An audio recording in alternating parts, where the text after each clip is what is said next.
Tech billionaire Bill Gates has warned Australia to prepare for the next pandemic, which could be man-made and far more brutal. Gates told the Lowy Institute think tank in Sydney, Australia on Monday that political leaders need to settle their differences and work together to prepare for the next virus. He called for greater global cooperation, citing the COVID-19 pandemic as an example of how countries could improve their response if they work together. He said, "Compare the economic cost of preparing for the next to the cost of this, over $10 trillion in economic loss." The Microsoft founder turned philanthropist said a stable international order based on mutual political will was needed to deal with future pandemics. The only thing that is still hanging in the balance is whether we have the global capacity and at the regional and national level, which would mean that if there is a threat from infectious diseases, we act in a way that does not make it global, Gates noted. The 67-year-old said, "With the pandemic, we were foolish not to have the tools, the practice, and global capacity to be on standby like we do with fire or earthquakes."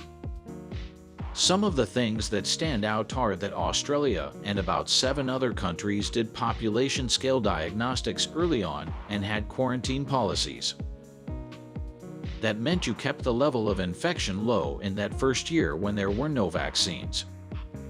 To react faster to another pandemic, which Gates suggested would be worse than COVID, countries would need to work together and use comprehensive plans in a global group.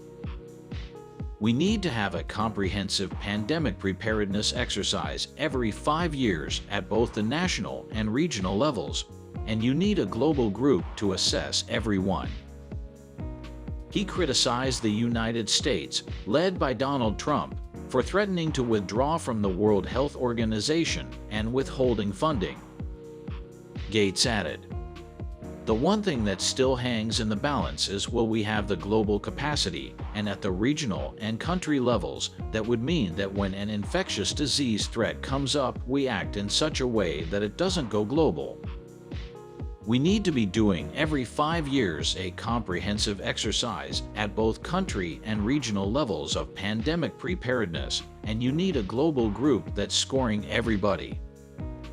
The 67-year-old has since dedicated half of his personal funds to good causes and added, "You can literally save lives for $1,000, and there isn't much around that should be as fulfilling as that."